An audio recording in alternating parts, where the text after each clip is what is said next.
Olá, olá pessoal, bem-vindos a mais um vídeo do Capitão Nigiri. Hoje para fazermos análise de uma leitura muito linda, muito sensível. Estou falando de Solitário, do Chaboté, uma HQ que já foi lançada tem um tempinho pelo Pipoque Nanquim.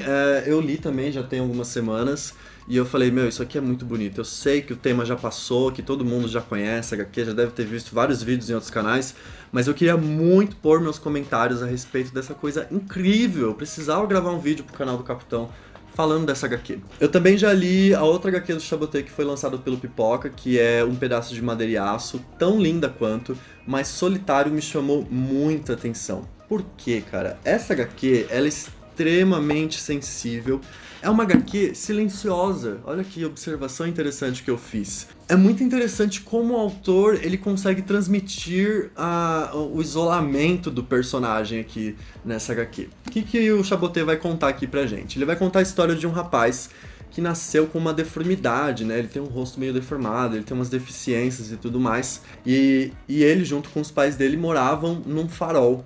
E o pai dele meio que isolou o filho dele para que o filho dele não sofresse nenhum tipo de preconceito por conta, né, da sua aparência, que é meio grotesca, né? Então ele queria livrar o filho de qualquer preconceito, de qualquer maltrato por conta da aparência dele. Então ele meio que criou o filho dentro desse farol. E mesmo depois da morte dos pais, esse cara se manteve isolado nesse farol. O pai dele pediu para um amigo dele, pescador, falar assim, olha, traz comida pro meu filho vai viver aqui pro resto da vida dele. Traz aí os suprimentos para ele viver aqui sozinho nesse farol. Então a gente já começa a obra vendo algumas cenas desse farol. É muito interessante que o autor ele faz diversos quadros sem falas, só mostrando o movimento do mar, o movimento dos pássaros, o movimento do próprio personagem dentro desse farol.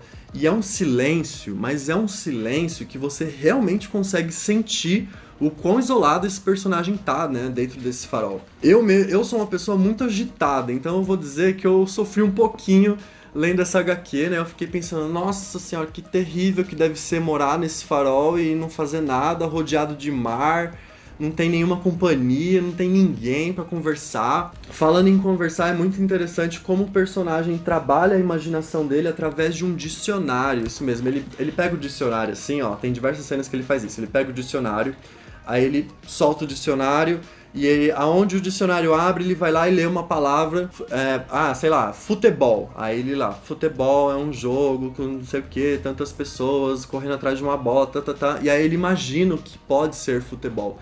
E é muito engraçado que a imaginação dele nem sempre condiz com a realidade, porque ele é um cara que viveu a vida inteira dele dentro desse farol, então ele não sabe o que é futebol, ele não sabe o que é médico, ele não sabe o que é dança, ele não sabe o que é uma corrida, por exemplo. E aí ele imagina o que ele acha que é aquela coisa, né, com as imagens que ele tem na cabeça dele. Então o autor ele mostra essa imaginação em alguns quadros e são cenas assim meio bizarras, né, totalmente diferentes da realidade, mas é muito interessante como ele traz a imaginação do personagem para as páginas. No começo da história, a gente fica convivendo ali com esse personagem, o dia a dia dele de ficar imaginando as coisas, sozinho ali com o peixinho dele no aquário. É um pouco triste, né, um pouco claustrofóbico, vamos assim dizer, ver o personagem trancado naquele farol. Eu fiquei agoniado. E aí esse ajudante desse pescador começa a se comunicar com esse cara aí que tá isolado, deixa algumas cartas, deixa alguns bilhetes e tudo mais, eles começam a se comunicar, porque o cara não se conforma, ele fala, meu, é impossível, eu duvido que esse cara realmente queira viver sozinho nesse farol e, enfim, eu quero descobrir o que esse cara quer da vida dele, porque acho que nenhum ser humano quer viver isolado dessa forma. E aí essa parte é muito bonita, porque aí o Chaboté mostra que realmente nenhum ser humano quer viver sozinho, nenhum ser humano consegue viver sozinho, a gente não pode, a gente não tem como, a vida não roda, não vai pra frente, né, sozinha. O Chaboté ele trabalha muito esse sentimento desbravador do ser humano, né, de querer conhecer o mundo à volta dele, de querer ver imagens e conhecer pessoas e conhecer lugares. Eu mesmo sou uma pessoa que, enfim, eu olho muito além do horizonte. Para mim o mundo é muito mais do que o meu perímetro, né? O mundo é muito mais do que o meu endereço, do que a minha cidade. Para mim tem muita coisa que a gente pode descobrir, que a gente pode provar. E eu me encanto bastante com isso, né? Eu me encanto bastante com a imensidão do mundo e com a quantidade de coisas e pessoas que existem nesse mundo. Bom, vamos lá para nossa mesa análise de qualidade para vocês darem uma olhadinha na incrível arte de Solitário. Bom, pessoal, a edição física que eu tenho aqui guardado já tá até com algumas marcas, porque, enfim, eu levei para alguns lugares, eu emprestei para alguns amigos, ó, já tem umas marcas de dedo, mas é isso aí, livro tem que ser usado. Um azul muito bonito, né, gente, não posso negar, eu que sou tão fã de azul. E já começamos, então, com a história. Tem aqui um trecho muito interessante. Imaginação, faculdade que o ser humano tem de representar por pensamento objetos, fatos irreais ou percebidos. Faculdade de inventar, criar ou conceber. Eu realmente não tenho muito o que falar a respeito dessa arte aqui, eu achei uma coisa sensacional, de outro nível, fiquei muito impressionado como o autor realmente consegue transmitir o silêncio através de páginas de papel. Então eu vou ficar mudo aqui, só deixar a trilha sonora aí de fundo e apreciem, eu acho que vale muito a pena.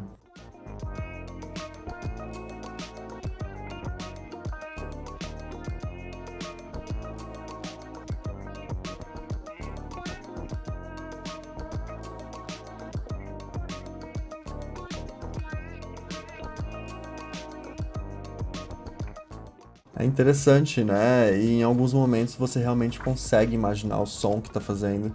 E o cara não tem pressa de contar o que tá acontecendo ali, viu? Um anoitecer, ele toma 2 páginas fácil, fácil. Gosto muito desses closes que ele dá aqui, ó. Nesses quadros, é muito interessante os closes que ele tem. Muitos detalhes aqui, por exemplo. As cenas com esse peixe, cara, valem muito a pena. É um ponto muito interessante esse peixinho que o personagem principal tem, que ele é a única companhia que ele tem, né, nesse farol. E eu preciso mostrar pelo menos uma cena do personagem. Eu não vou mostrar o personagem principal, né? Pode estragar a surpresa de quem ainda não leu, mas eu gosto muito das cenas em que ele imagina umas coisas muito bizarras. Então aqui tem uma galera com uns cogumelos na cara.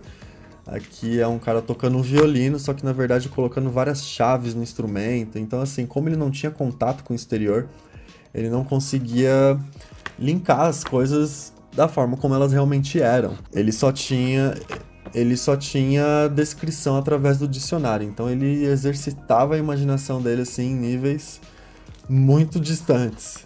Aqui ele fazendo o jogo do dicionário, ele repete isso durante toda a história. E é isso, um trabalho incrível do Pipoca e Nanquim. Eu sei que já é um título lançado há muito tempo, mas eu consegui parar pra ler ali com calma, muito depois do lançamento e, enfim, isso aqui é um ótimo presente pra alguém. Vale muito a pena vocês darem uma procurada.